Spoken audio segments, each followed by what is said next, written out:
When you're working on a project, you'll usually be responsible for a piece of a final deliverable. What can you do to make sure your piece of the project is the most helpful and positions you as an expert?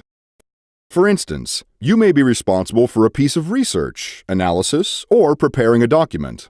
Often, you'll be working under a tight deadline, and once the rest of the team gets a hold of your work, they'll usually have a lot of changes for you to make. It can be tempting to just deliver the bare bones of the work, the raw numbers, or the full text of the research you found. But if you turn in an analysis that's smart but sloppy, that's what people will think of you. The more complete, accurate, and formatted your document looks from the beginning, the easier it will be for the rest of your team to use quickly. Remember, you are your work.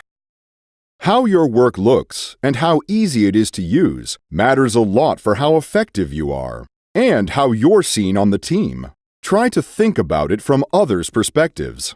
First, your manager is your client. Making their life easy and making them look good is one of your main jobs. The more accurate, cleanly formatted, and easy to use your work is, the easier things will be for them. When you present sloppy work, people will think that the entire analysis is sloppy. If you can't make sure that your spelling and formatting are right, how can they be sure that your thinking and content are accurate? If your manager has to spend time proofing your work, redoing things, or fixing your mistakes, they're not going to have time to work on their own pieces of the project or interact with the client.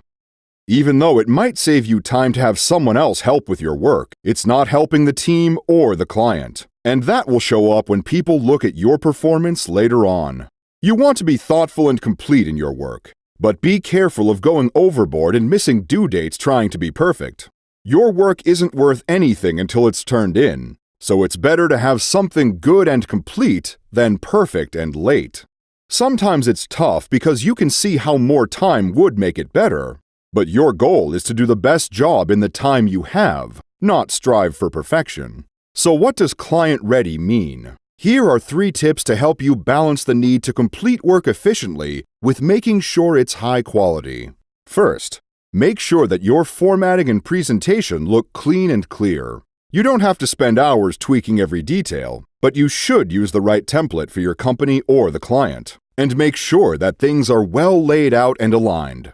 You also need to make sure that your work is accurate. Double and triple check your numbers and the way you did the analyses. If something looks like it stands out or is surprising, make sure you have an explanation for how you got it. You should also make sure there are no obvious spelling or grammar errors. When you send your work to the team, provide a brief summary of what you did and highlights of the most important points. This will save them time from going through your whole analysis. Finally, if there are any open issues or questions, make sure to bring those up when you send your work to the team. You want to surface any potential problems before someone else notices, so there's time to fix things. Once you hand in your work, you can ask for feedback to help you improve. Even though you've invested a lot of time and energy into this assignment, odds are you're not going to get everything perfect.